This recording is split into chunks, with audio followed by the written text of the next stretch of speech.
If I were going to judge you or you or you by the guys you hang with, the guys you chill with, I think you're a retard.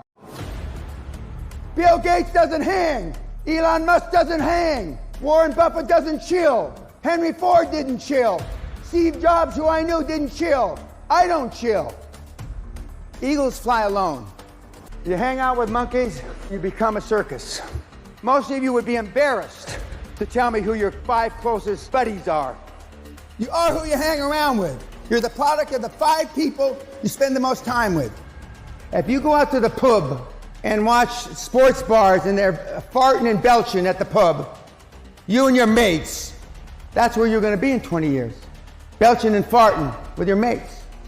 Show me your friends and I'll show you your future. I don't have any friends. I've got 4 or 5 guys I've known 40, 50 years. We don't hang out. We don't go to the Super Bowl. We don't go to the World Cup. And we certainly don't go for beers watching sports in sports bars. We don't have time. Time is money. We can get money back, but we can't get time back. You're running out of runway. I've never seen a part-time high-performance person, never. You equate making a lot of money with being high performance. That's not true. High performance is a way of life. It's not just making $1 million a year or $10 million a year. You know so little about high performance. High performance is how you treat your family, how you treat your kids, how you treat yourself, who you make accountable, how you keep yourself accountable. One of the things I start saying today is defaults. The reason why all these big time high performers come back to the seminar again and again is because defaults are mother. It's very lonely out there when you're the only one on the mother battlefield.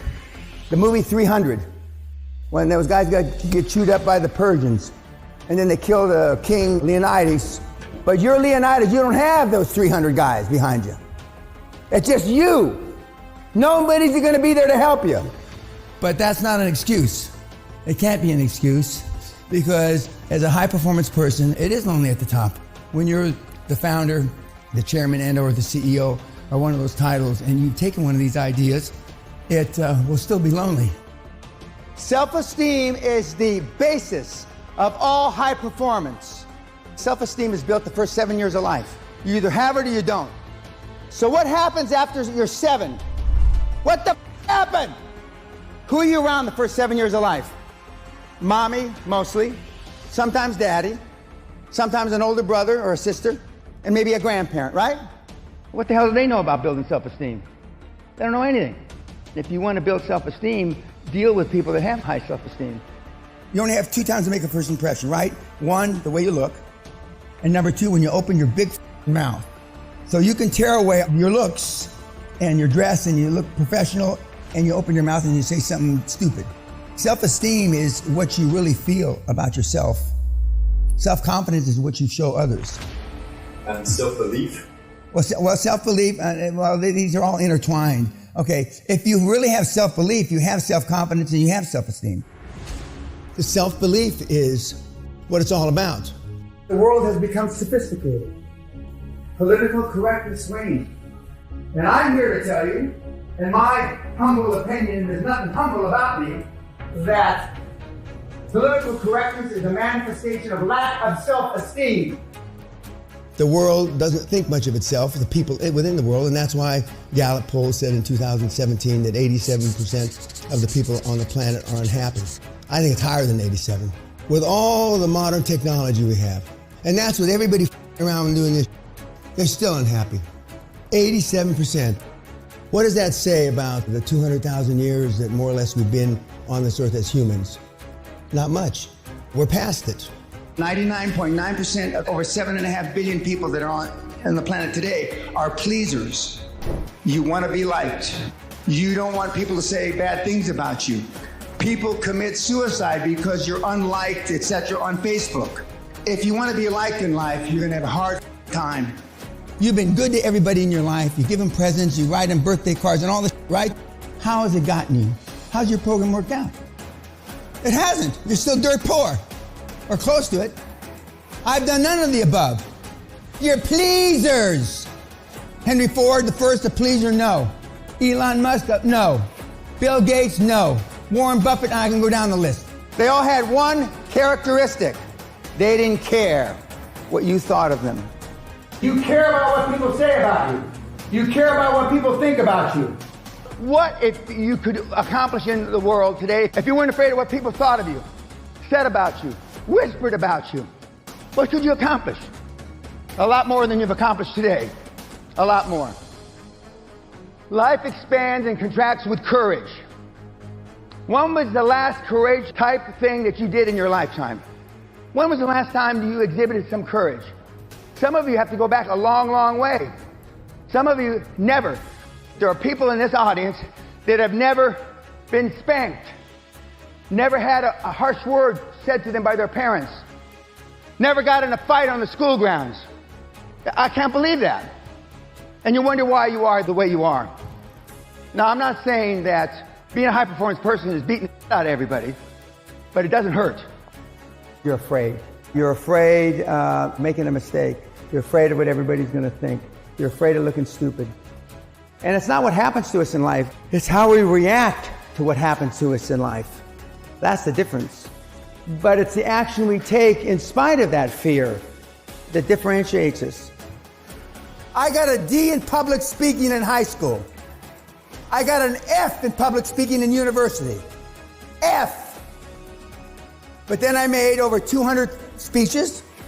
You can't hurt my feelings, because growing up in the hood, my dad told me, he says, it's not what they say to you, Dan, it's how you interpret the words. And that's why I call you snowflakes. What's a snowflake? A snowflake is a kid, a guy or gal, mostly guys that melt under pressure. In 1986, the average man's handshake pressure was 118 pounds, 30-year-old man. 2016, 96 pounds. Testosterone levels in sperm counts tested 50 years ago, and today they're producing 60 to 70% the amount of testosterone levels in sperm counts as they did. We're dying out. Why? My snowflake test. We have 95.4% of everybody, many thousands and tens of thousands that have taken the test are cowards. First question on the test, paraphrasing it, what would you do if somebody spit in your wife's face? And the answers range from, well, I tried to ascertain what kind of day he was having. And if he had a bad day, I tried to be understanding. Are you me? I'd be in prison for murder. I would beat the guy to death. Is that what we need today? Everybody? No, I'm not saying that's me, though. I'm a product of my father, the greatest generation, World War II vets, greatest generation, who saved the world. And now we have you, your generation. What happened? We've gone from the greatest generation to the worst generation. What the has your generation done?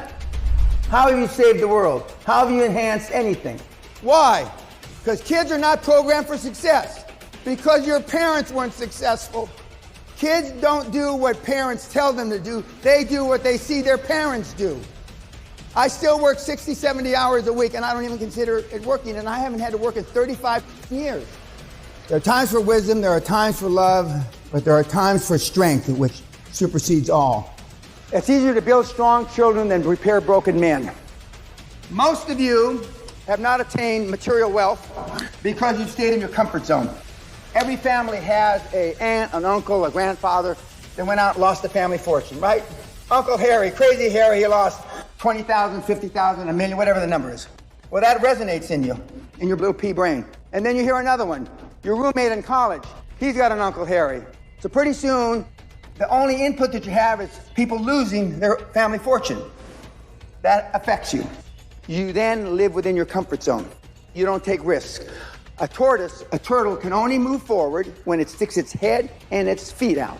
And when it sticks its head and its feet out, it's most vulnerable, right? Biggest risk. Most of you have lived a bubble-wrapped life. Most of you have been risk-averse. People in general, they think that reading a book is taking action. They think listening to a podcast is taking action. They think a video or whatever it is taking action. No! That's procrastination. So you don't have to make a decision. So you don't have to pull the trigger. I mean, there's a big, huge difference. Take action. Just do it.